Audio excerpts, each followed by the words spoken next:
I don't think you can do two things at one time. I think I can. I just need to know how to do it. The crew tab. Just type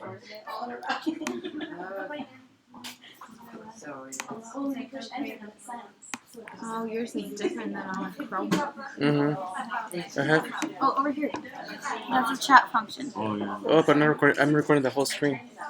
Well, then your chat's gonna appear on everyone's screen when you get them. How you doing? So don't say nothing. I don't see that you've entered anything.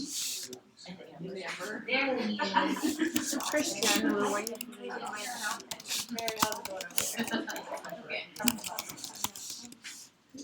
You're supposed to Sorry.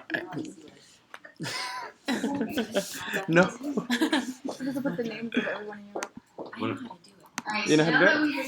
There you go. So I click use recording, and then it told me to click record, which I did.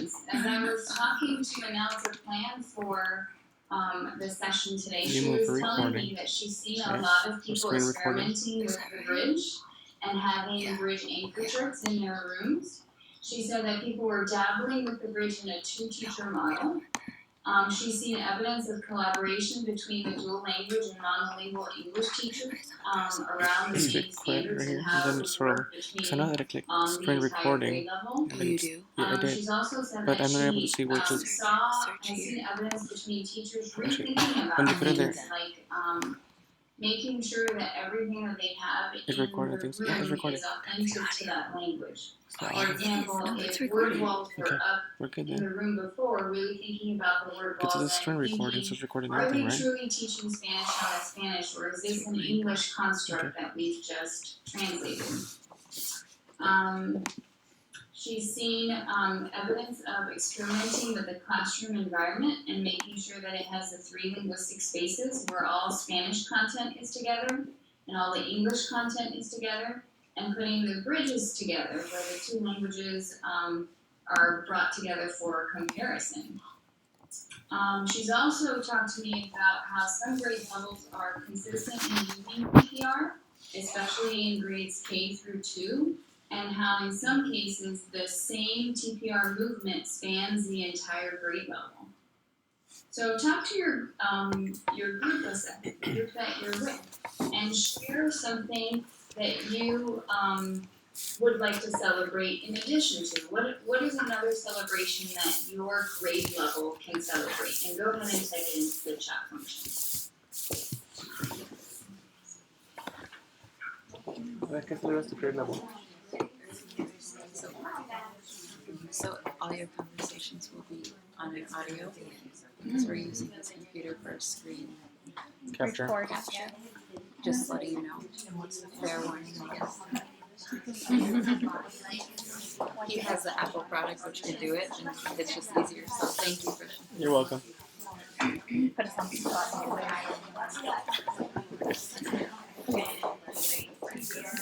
So what are some additional grade levels of celebrations you would like to share? You're bridging in your classroom? Or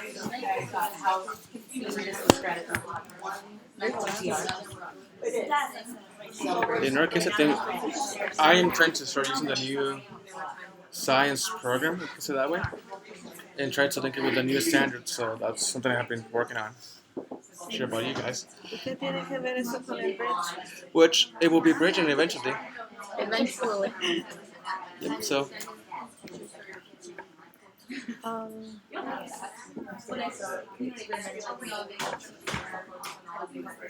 Estoy teniendo dificultad en pensar en algo positivo. En parte porque no tenemos tiempo para planear. Y no hay tiempo en el horario para hacerlo. ya, pero eso es más difícil, ¿no? Están separadas. the neighborhoods, ¿no? Sí, lo bueno es que sí planeamos el contenido regularmente, pero como estamos haciendo pilot del math program y estamos mirando ciencias, se nos dificulta todo eso y luego pensar en cómo vamos a hacer un bridge, un puente.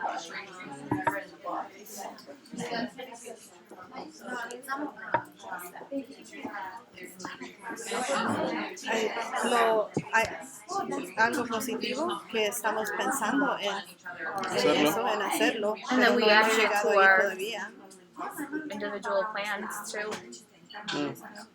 Just need to find the time to meet and start working on Bueno, al momento estamos trabajando con los artículos y usando libros de ciencias donde ellos pueden mirar los ejemplos y luego vamos a mirar los patrones en cuando se usa el, la, Pues, los y las y hablando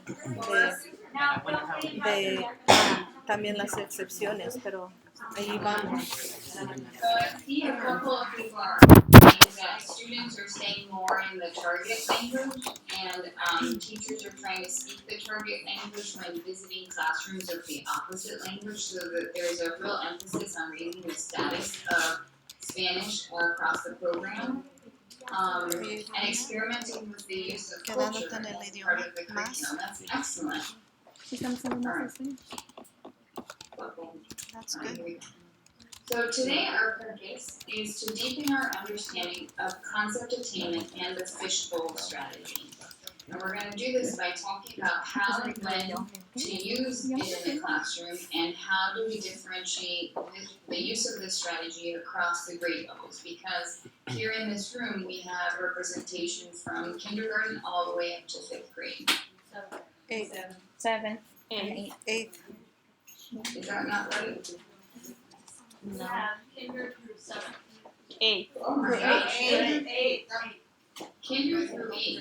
Oh, okay. Well, So you teach 7 through 7 so and 8. are in the groups that are signed on, I have Mary E as a representative for K1, Jasmine as a representative for 2nd, Mary for 3rd grade, Sue for 4th grade, Christian for 5th grade. Where is 6th and 7th grade? Christian was Christian. working on recording the screen. screen, so he didn't type what he was supposed to. Lo tiró bajo el autobús. Wow. Wow, pues wow. Way to go, sis. Let's talk further about concept attainment. You're funny. You guys were, yesterday and today, you watched a video where Cheryl taught a Louder? 4th grade No. class. I know the slides were hard to see, so I want to show you Yeah. some of the slides now. Yeah. The slide that you see now on the screen is the slide that she was showing the students. So in your group, have a quick, maybe 30-second discussion. What was the content that was being addressed in the video?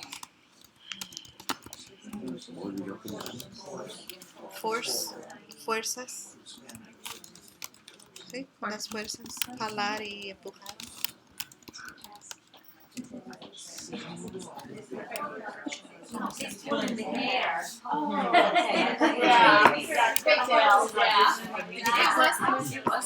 I'm on it. Fuerza es el jalón o el empujón Era jalar y empujar. de un objetivo o un objeto. Y luego el niño puchó. Y luego él puchó. Ella puchaba. Pucho. Thank you, Christian. Yeah, Ah, you're okay. eso es todo. Hombre, está bien. ¿Cómo te Estoy a punto de la computadora, quiero, vale. Ay, Dios mío.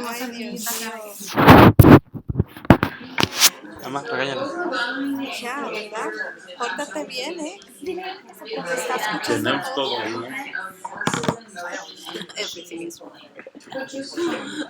And so during your conversation yesterday, some of the things that I heard that you discussed was that the teacher was accepting all of the social language that students were producing. She wasn't correcting any of the social language. And therefore, students felt very valued and like productive members of the classroom community. all of the scaffolds that the teacher provided allowed every single student in the classroom to participate. And participation was not only limited to the teacher calling on the students, because prior to the teacher calling on the students had the opportunity to talk among themselves. And throughout the video, the teacher stayed in the language of instruction, and when the students spoke to the class at large, they also remained in the language of instruction. And I don't know if you saw my favorite little guy, Rowan, the blonde little boy. He got stuck a little bit in trying to figure out how to say pull. So he whispered to his counterpart to ask him, "How do I say this?" And quickly his counterpart was able to help him, and then he could share what he was thinking with the rest of the class. So now I want you to talk to your group about a few other things. So if this is the content that the teacher was doing, what did the teacher do to get the students to talk? And what were the students talking about, right? The talk was very, very specific. So what did the teacher do to get the students to talk, and what were the students talking about? And where did that language come from? Go ahead and talk about that in your group, and then if the voice for the group can insert a few sentences capturing what you talked about in your group in the chat function, that would be great. The teacher gave visual examples.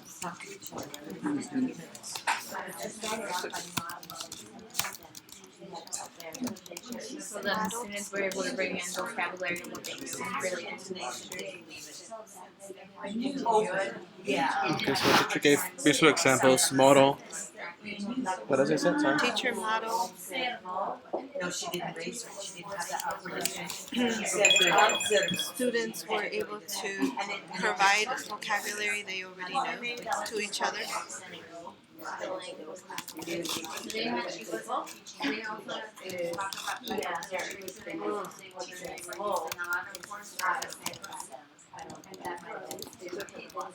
Vocabulary they said? Visuals. Did she use visuals? No, the kids, they said students were able to provide. The language, like empujar or jalar. I wouldn't have had any lips. She had visuals that required the students to determine whether or not it was a lot of force, a little force, or some force. I don't remember all of them. But she had like 3 different categories. Cues. Okay. Background. Well, basically, was trying to get some background from them. So I put down usage actions. Alright.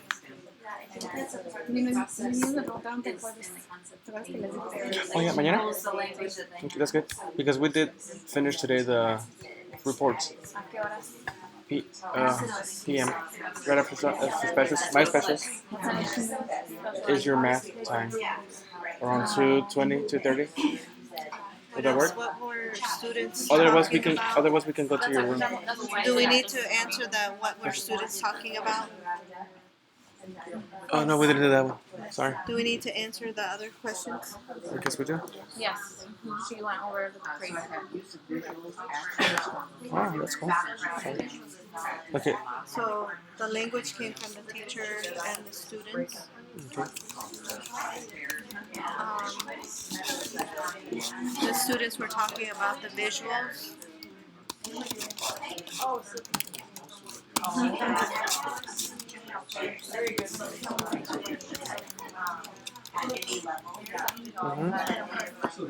Are we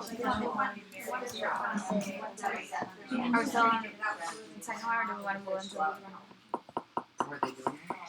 into I think we covered that already, right? Well, what else were the students talking about?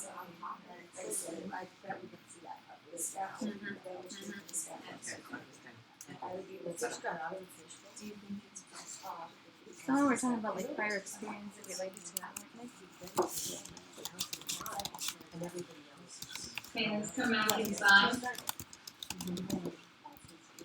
3, 2, 1.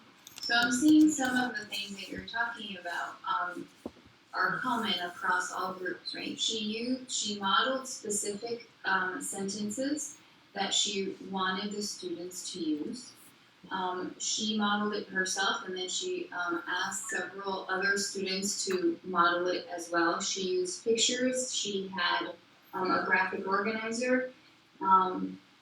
And she had a lot of repetition, which allowed students to practice hearing and then being able to use the vocabulary and the sentence starter themselves. So the talk was extremely structured, both by her and the examples that she gave. And the sentence starters provided practice that was modeled by her and by other students. So when do you use this strategy? That is an excellent question. The idea behind concept attainment is you want to use it to build student understanding of an academic term or concept by first using the language that they bring or have. It's best when the strategy is used within a group to meet a big idea or an enduring understanding that are standards-based. So the language that is the concepts that are being attained are not small. It's not like a word study concept, and they are very standards-based. That's where you would get the ideas to use for the concept attainment. And the idea is by using a concept attainment, you're getting deep understanding of a particular concept.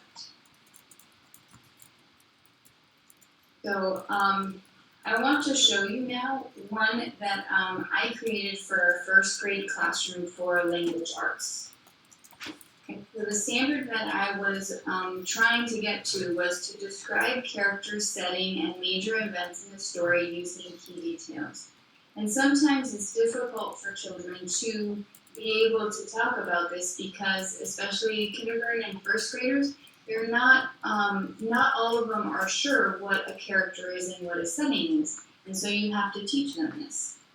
And the idea behind using a concept attainment is you want it to go from the teacher telling students what a character setting and a major event is, which I could have done, right? But sometimes when you tell, students become bored and they're not engaged with the lesson. So I wanted to create a more interactive way of getting students to arrive at the same understanding. So I first started with building the oracy for the sentence starter that I wanted them to use. Yo observo. And this is the image that was associated with the yo observo sentence frame. And here you can see it in both columns. En la columna A, yo observo, and here is the little bird person observing, and en la columna B, yo observo. Right, so here, the other thing that I'm doing is I'm already setting students up for understanding that I'm going to be observing two different things on this graphic. One is going to be in this blue area, and one is going to be in this orange area. For a kindergarten or a pre-K lesson, I might do this a little bit different. Here, I might have what it is that I'm trying to get my students to understand, and here non-examples. And I've also done this with fifth graders, for example, where I have 3 columns, right, where we're differentiating things, 3 different things that they have to understand the concept for. So the other thing that I'm thinking about as I'm selecting pictures to put in on each side of the graphic, the pictures have to be something that students can talk about, right? So when I was selecting pictures for setting, I needed to be sure that each of the settings could be something that students could easily talk about and have something to say. So in this unit, for example, I knew that they had talked about the forest. I knew that they had talked about going to the park. And I know that they have vocabulary for school because they go to school every day. And since they had recently studied communities, I knew that they could talk about a fire department. Similarly, this picture that's from Finding Dory, most of my students have gone to see this picture, to see this movie, but even if they hadn't, you can clearly tell that this shark has a very interesting kind of smile, right? It elicits interesting conversation. Same as this little boy. This little boy is somebody that they could kind of relate to, same as these police officers. So then after I get students to talk about what each of these sides are, what might be on side A and what might be on side B, I have a picture to represent each of those sides. And here I want to stop a second to list some of the things that they're saying about each of the sides, to respect the language that they bring. Some of them might say setting, some of them might say character, but rather than setting, they might say place. And so I'd write it down and I would take it. They might say places in the community, or they might say other things, right? So I want to validate everything that they say and go ahead and list it on a chart paper, for example. And then after they tell me all of their examples, I would go ahead and say, okay, all of these places in a story are called a setting. And when we have people or animals in a story that say things, they're called characters. And that's how I would introduce the academic terminology. The academic terminology, again, is from a big idea that's in a booth, for example, or an enduring understanding that definitely comes from standards. And then I would go ahead and introduce the academic terminology in a written format.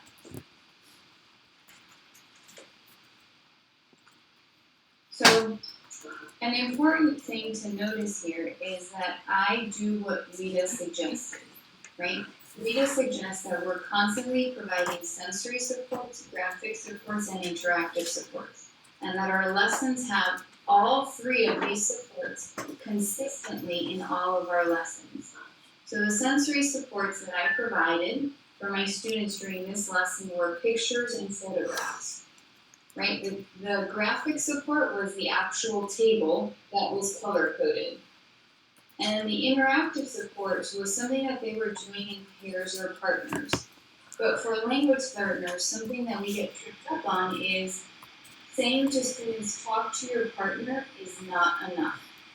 You actually need to provide them a sentence prompt in order for them to stay on topic.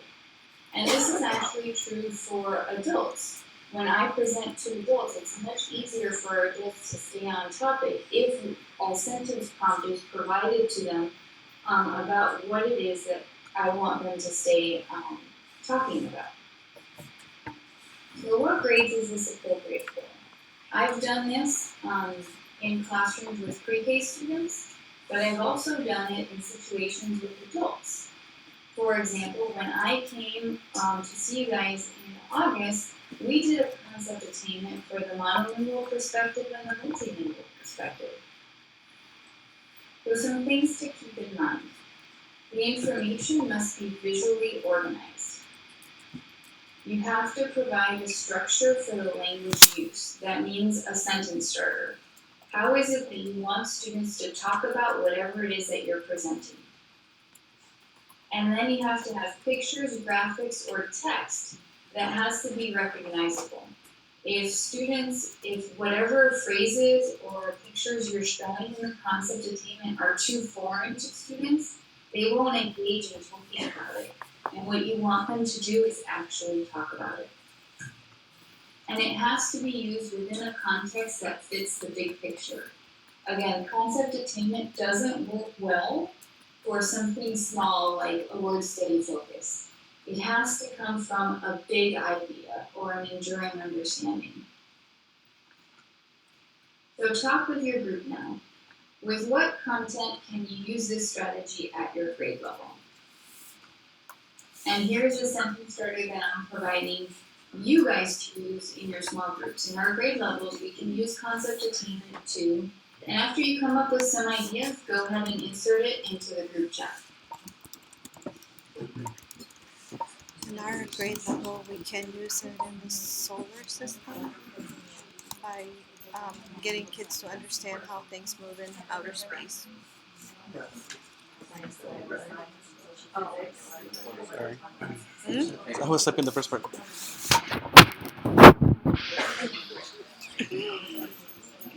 We can use it in science, such as in the solar system, when we're talking about movement.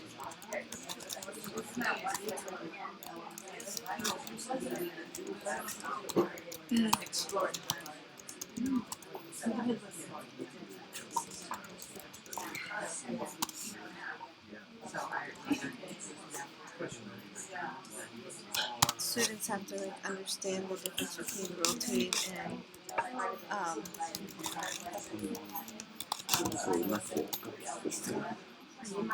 rotar y se me fue la palabra. Rotation and translation? Traslación. Yes. Hace tiempo que no escuchaba esa palabra, por cierto. Traslación, sí.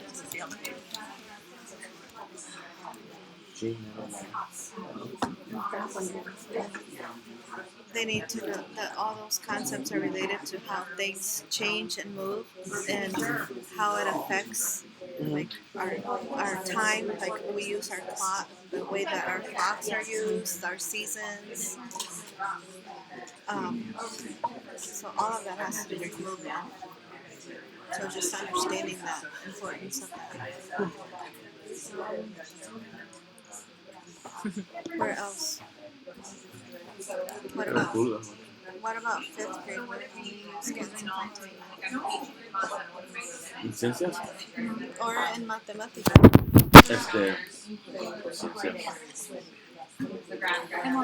Please excuse me, So what are you your doing? answer. You could use this to compare with how the kids maintain a concept. So what concepts are you working on? Same concept. What concepts are you working on?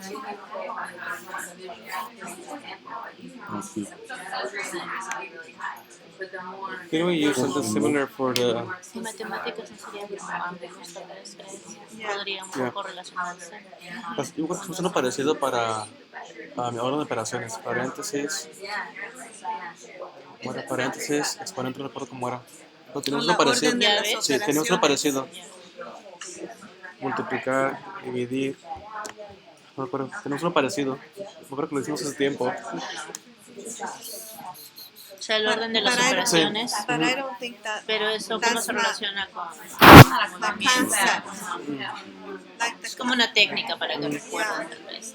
and she said like those little that's too specific. It needs to be a big idea, like Sure. movement. But yeah, but like, Esferas, ángulos, hacen matemáticas, todavía no. Sí, No sé si pero- hacen. Ángulo lo hacemos en quinto, creo. Creo que aquí ángulos es quinto grado For todavía. example, is there something in science in fifth grade that relates to change? Change would be like the huge arching idea. For science. Yeah, In science or motion, forces. force and motion. Well, that's what sounds like you were. I mean, it has to be a huge thing, and then Yeah, I mean, we're talking about gravity. yeah. That's huge. Forces that just pretty much the Newton's law of motions. I mean, you can go as wide as you want with that. Would we be able to use it on graphing on coordinate planes? Or not really? Because there's different concepts to it. Well, there's different. Well, I've been tying the graphing, what we've been doing in science, with how the Earth is moving and how when we have the origin 0, and then you know how our clock starts at Greenwich, So that's England. what you were doing? Yeah, so that would be latitude and longitude. I mean, all of that is related to mapping to Google Maps or just finding a location When it of what we're doing, and the fact of us moving in space is what creates our seasons and what creates our time of day, and all of that is affected by that movement. So getting that idea that it's us that we're moving and not the things out there. Constellations don't move, stars. So that means, and it's related to mathematics too. También usamos eje para las dos cosas y eje de la tierra, eje para eso.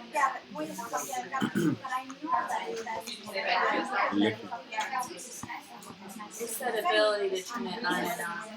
You know, 5, 4, knowing the difference and being able to apply it when it's 1, 0.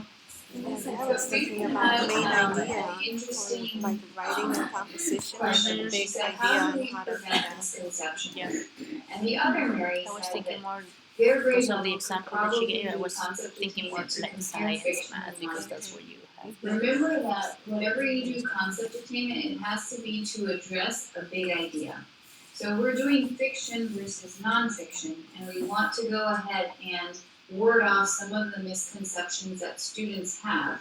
Some of the characteristics that you put into each of the columns would be to specifically address misconceptions.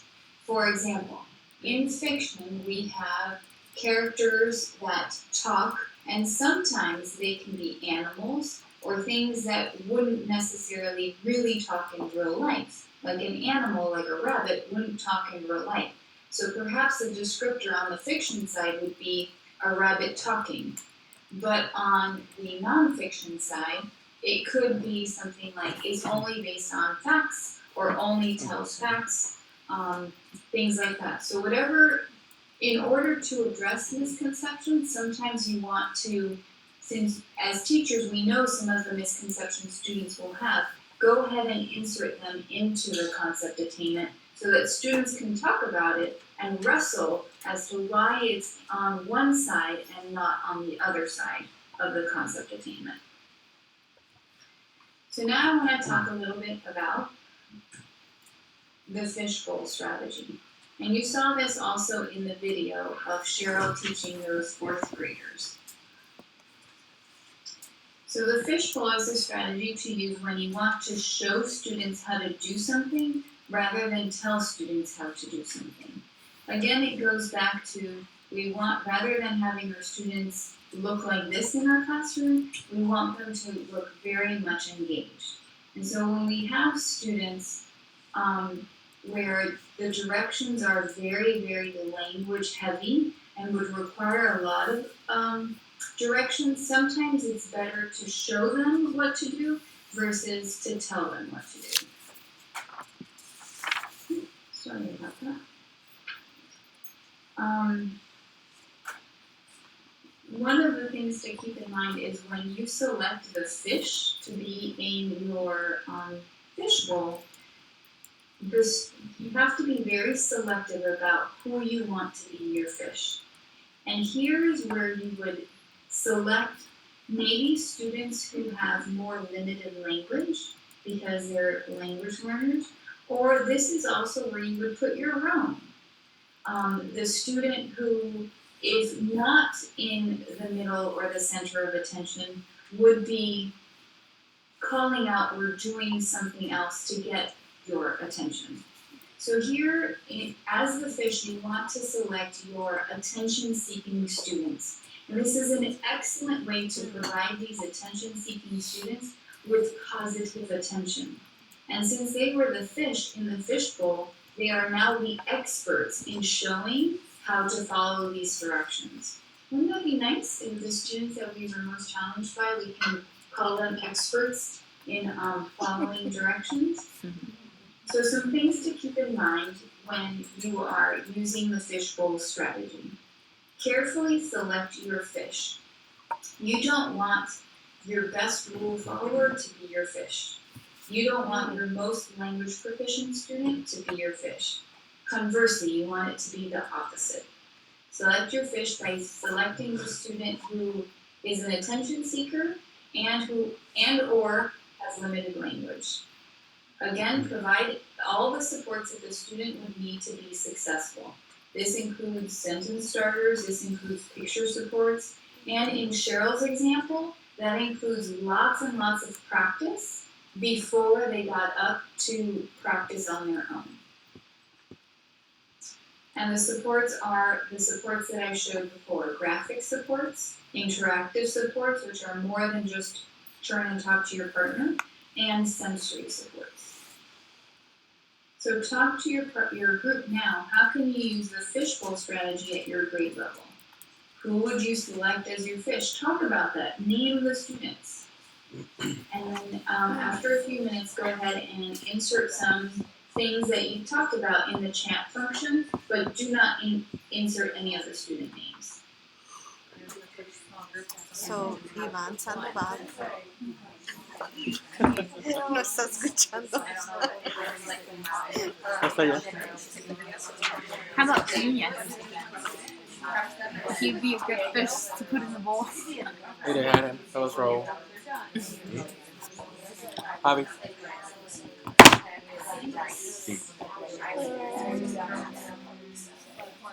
Lucy. Do you have any fish that you would like to fry in front of the room? ¿Cómo Kenny está rica? Carrillo.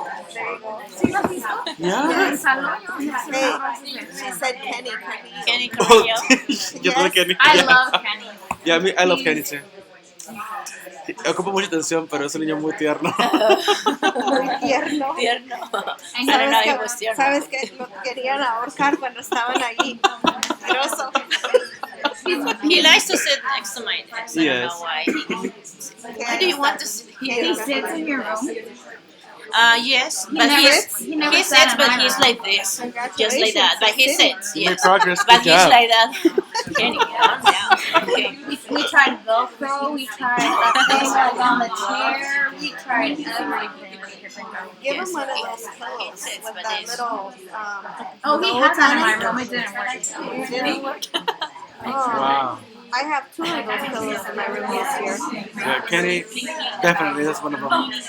Sometimes I said, okay, if you're behaving and working during the week, then on Fridays, because he likes building Legos, I have one Lego set on my desk.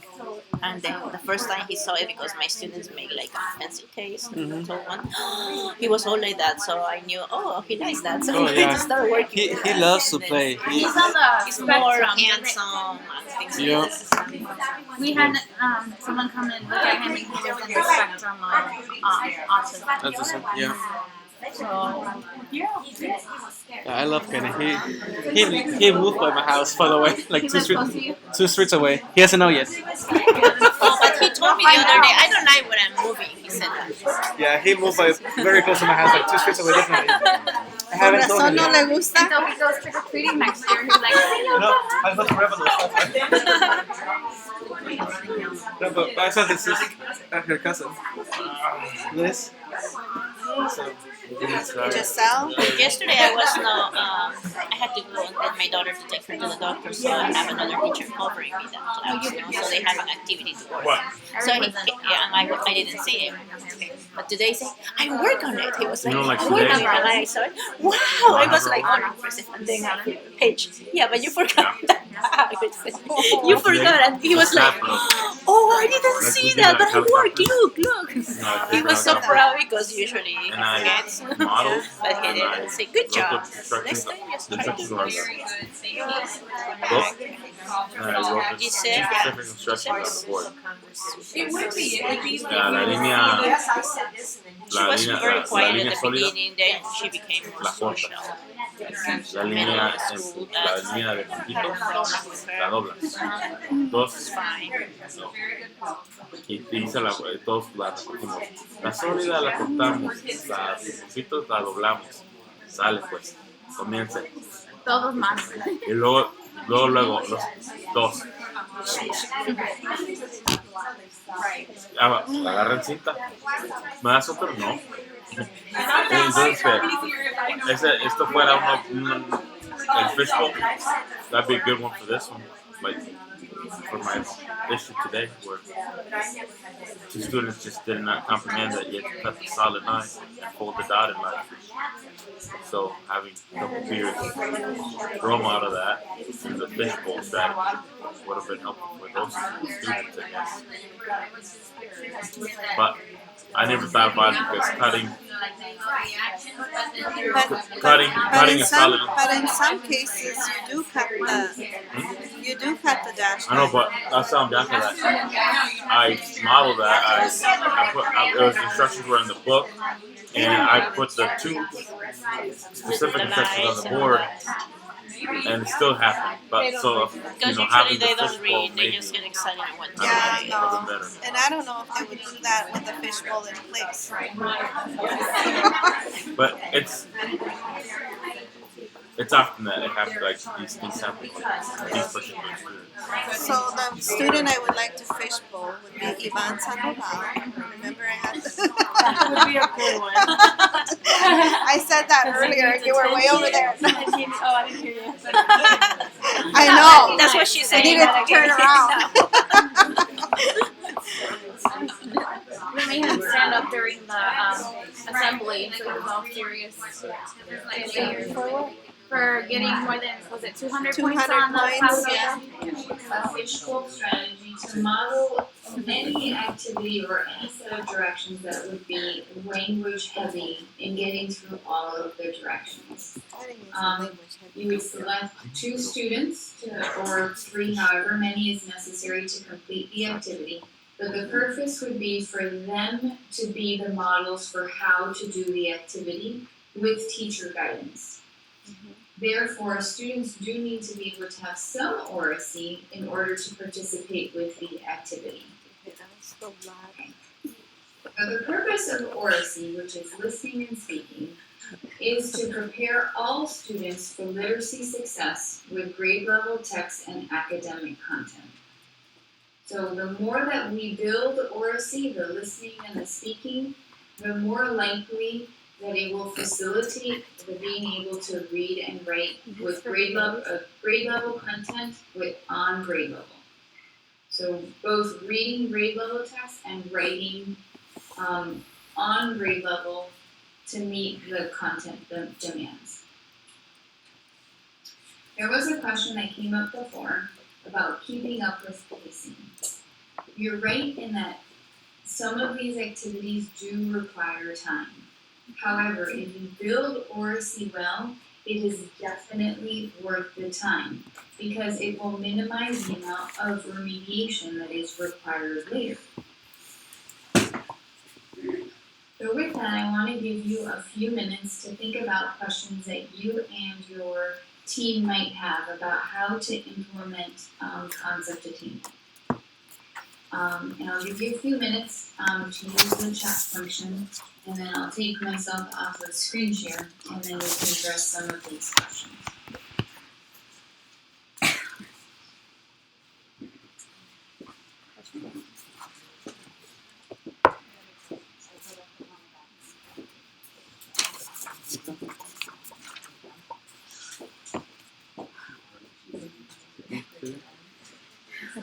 So, do you have to set the room in a specific way to do the fishbowl activities, like specific amount of kids in the middle and like kids that they can move around? Or could there be like movement where, okay, you say, like, this group of kids come over to my desk first, and then you can do the rest of the class? You know what I mean? According to the explanation here, the book says that you select the leaders to be the fish, like the ones that you think that can role model the activity, and so the rest of them are like around making the bowl. The rest of the students are the bowl, circling the fish, and so then you instruct the fish to do whatever task you want it to do, and they role model it, and then when they're done, then the rest of the students Then they can move around to like the other tables or whatever. yes, and the people, the kids that did the bowl, go on and the fish not help. You know what I mean? I know what you mean. I was thinking different about that. I was thinking more like you have a student like in the middle and others around him looking at what he's doing. That was my perspective. I think the teachers listen to us first, right? Yeah. So, When I was in school, we had a whole mess, and like the teacher had her own kitchen, and she would cook and have like a whole 10 kids just come up and watch her cook, and then the 10 kids would go to like different kitchens around the room and kind of show what other kids they were no, supposed that's to what I do. meant. So that's kind of like fish rolling, I guess. Yeah. She was showing the whole class first with model. Yeah, like she had a Yes. mirror up, like so the whole class could see, but then there was only like 10 kids by her table, looking more directly at what she was doing. Good. Pero esa punta de So one more question was, I have another example of when to use the fishbowl strategy. So I'm gonna attempt to show you one that I might have used after the concept attainment that I showed you earlier with the character and the setting. So I'm gonna attempt to show you my desk with my laptop camera. I'm not sure if it's gonna work or not, so bear with me a second. Alright, can you see my desk right here? Yeah. Alright. So let's say that I wanted students to be able to pick a, after doing that strategy, I wanted students to pick a character and a setting for which to write a narrative about, right? They're going to engage in writing a narrative and I need them to select a character and a setting in order to write this narrative. Something that I might do is I would select two fish. This is really hard to do over the internet, so I greatly appreciate your patience and grace here. Okay, so I might have my two fish and present them with a whole bunch of these types of things. Can you see what they are? They're like little,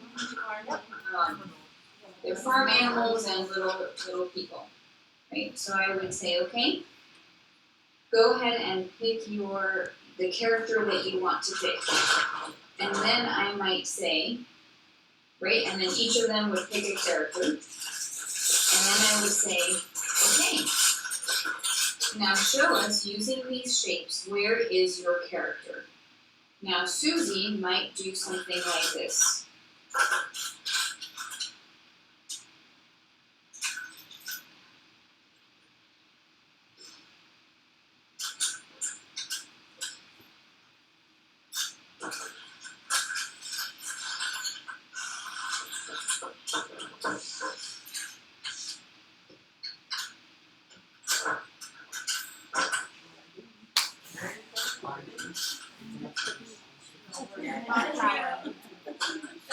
Oh, you guys are figuring out what it is, right?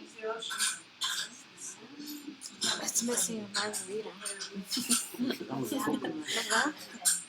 Right? So if Mom Susie, Piña colada.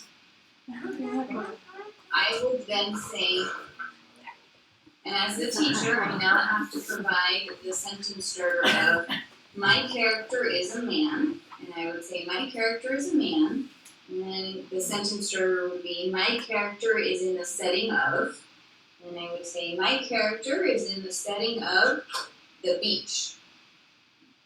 Can you see that? It's kind of upside down for you. Okay.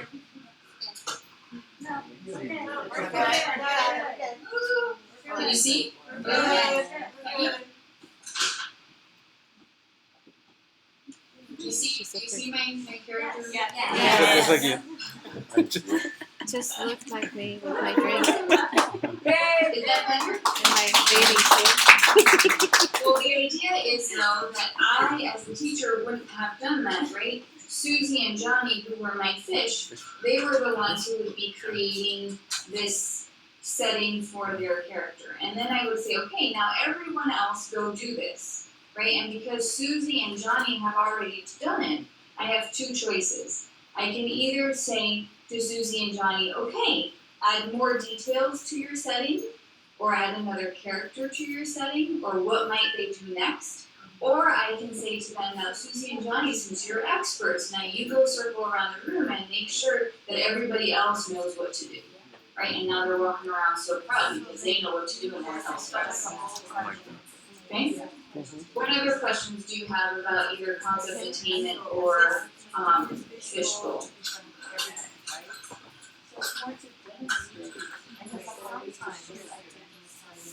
Another question that Jasmine posed is concept attainment better used as an introduction or a review? It could be used as either.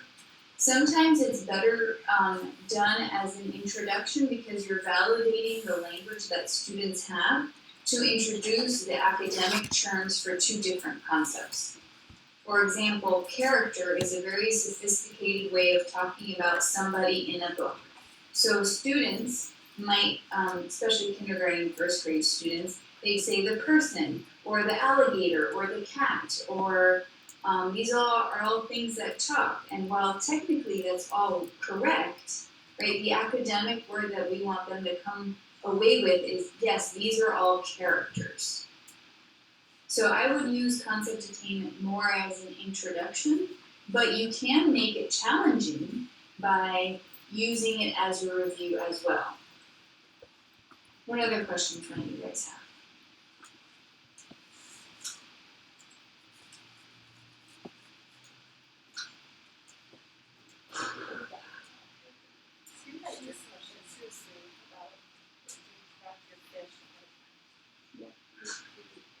You marinate it first. See. Should taste better.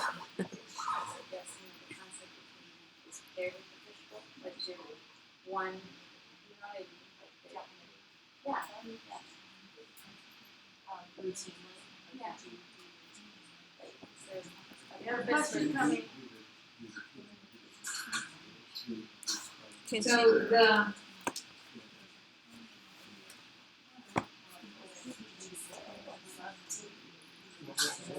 handout that I used, the PowerPoint that I used today will be available on our TT for Literacy website.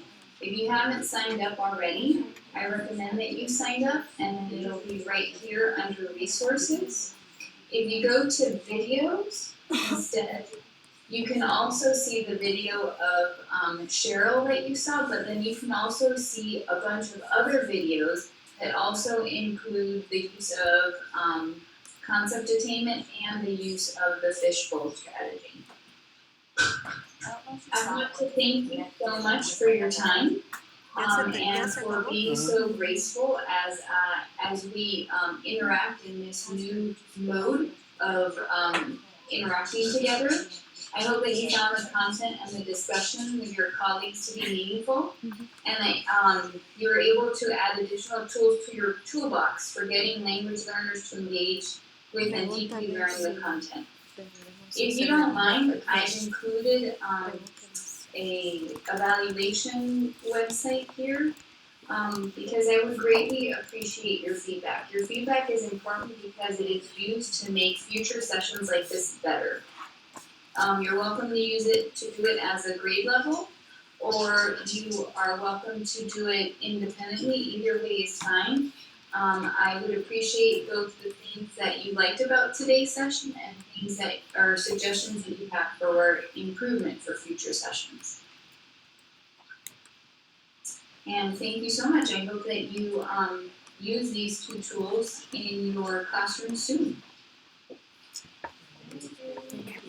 So this information shared in the workshop increased my knowledge of concept attainment. So Okay, one for for us? one for strongly disagree and 5 for strongly agree. Does it increase your knowledge of concept attainment? Yeah? Yeah? Yes. There's a couple questions that people just posed in the chat. Can we have time to answer those? Oh, sure. This information shared in this workshop will you use? So I Day-to-day see Christian's question of do we need to prep our fish?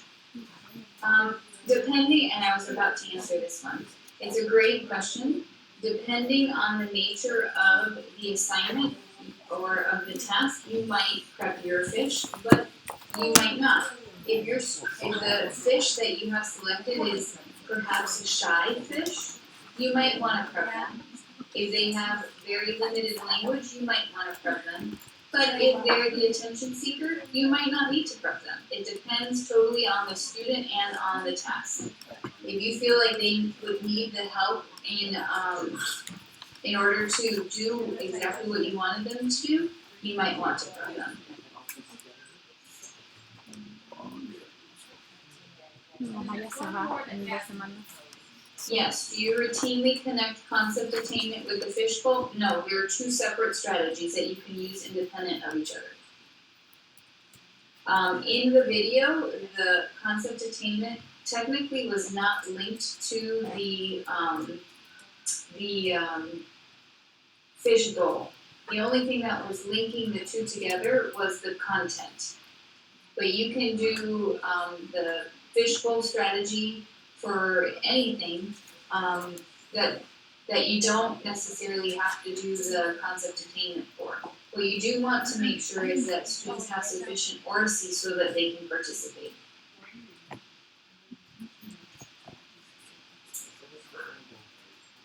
Sí, ella no entiende. Thank you.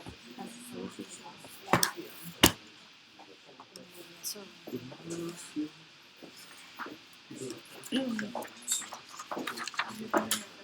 Let's do the fishbowl thing. You want to plan it tomorrow? Are there any more questions that I might have missed? Oh no, I have rec tomorrow. Do you want to come down to my room, or do you want me to bring my kids? Let me see what I have tomorrow. Tomorrow. Mañana. Not yet. Yes. Yes, what?